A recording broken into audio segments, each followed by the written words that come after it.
Our next guest tonight says the FISA abuse report vindicates President Trump. Joining us tonight, Congressman Mark Meadows, member of the House Oversight Committee, member of the Freedom Caucus. Congressman, great to have you with us, and your reaction to what Tom Fitton calls straight out a lamentable exercise on the part of the Inspector General. Well, I think Tom's right in the conclusions that the IG drew. I don't agree with on a number of fronts, but the facts that he has in that report, I was actually part of a 2-hour briefing. I get to see these IG reports from various agencies, probably have reviewed more than any member of Congress, and I can tell you it doesn't get any more damning than this. And when you start to look at the facts that are there, the fact that when they were doing a defensive briefing with the President of the United States. They were doing one for Hillary and one for candidate Donald Trump then. They were actually surveilling on the President of the United States at that time, at that critical time. We've got more than a dozen times where they actually secretly recorded conversations with Trump campaign officials, some of which were not even subject of the investigation. So it is very damning. I think the next 24 hours will tell as we go through this, but I've had a little bit more time to digest it, and I can tell you that Director Wray would not be making 40 different steps to correct what they were doing if everything was like the Rose Garden and it was perfect. Yeah, well, it's far from perfect. It's a corrupt enterprise and has been for 4 years at least, and likely a very long period before that, Congressman. This is not a report that suggests to me that Inspector Horowitz thinks there must be accountability, that people need to be prosecuted. In fact, John Durham, the U.S. attorney, who is the, if you will, the special counsel investigating the origin of all of this, he makes it clear he disagrees with the Inspector General's findings on predicate and on the steps that are needed to be taken. By the way, that's what I'm clinging to here tonight. Well, and I'm agreeing with John Durham, Lou, and I can tell you there was a narrow set of what Inspector Horowitz and his team were to look at, and that was the FISA abuse process. Indeed, there was a fraud perpetrated on the FISA court. We know that. We see that tonight. Not only were there omissions, but there were factual errors as it went to the court. They knew it not once, not twice, but 3 different times. And so John Durham's right to point that out. Yeah, and as you mentioned, three times. You know, once might have been an accident, twice might have been a coincidence, 3 times.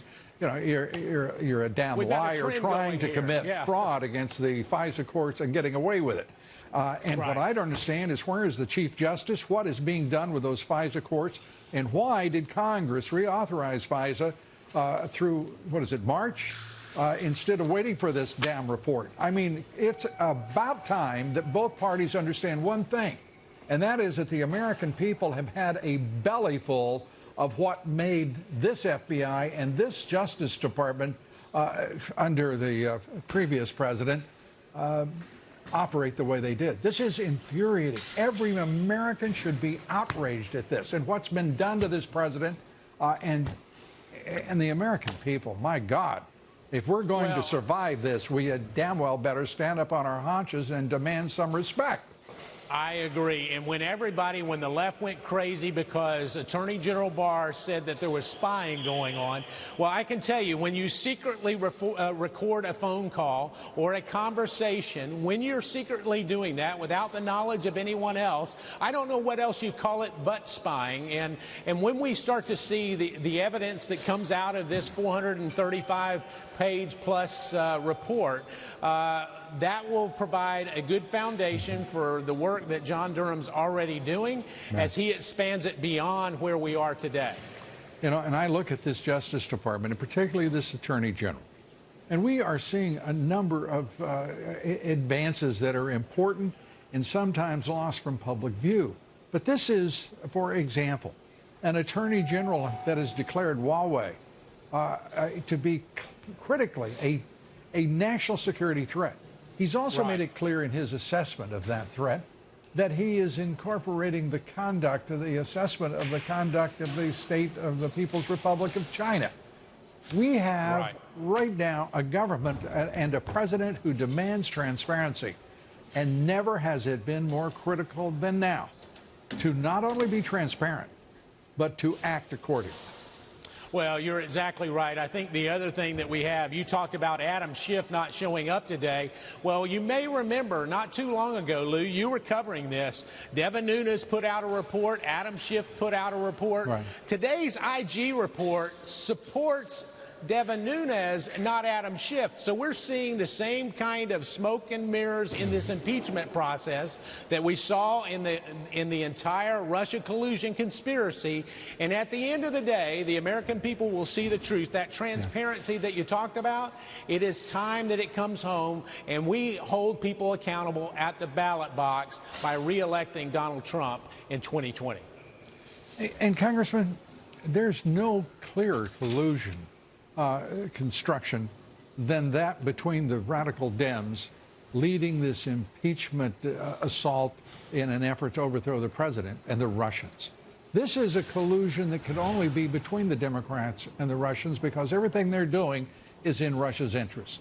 To absolutely attack a president who is historic in every manner, every metric, and at the same time destabilize our government, which is succeeding on every front, whether it is rebuilding our military, whether it is assuring that our policies will follow national interest around the globe, whether it is an economy that continues to grow and markets continuing to rise.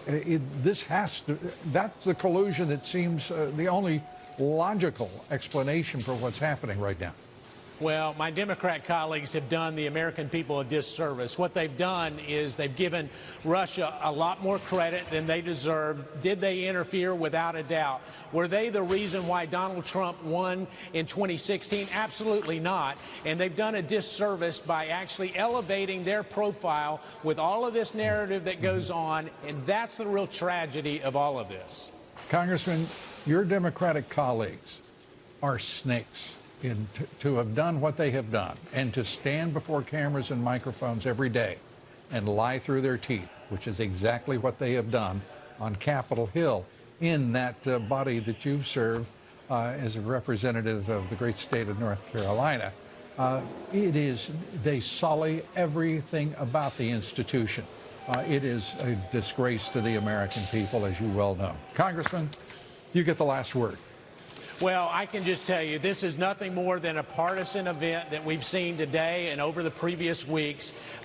You know, they want to say it's not political, but you don't have focus groups to figure out what you're going to charge a president with unless it has a political foundation. And so it's time that we call it for what it is, and that is all about their 2020 re-elect or their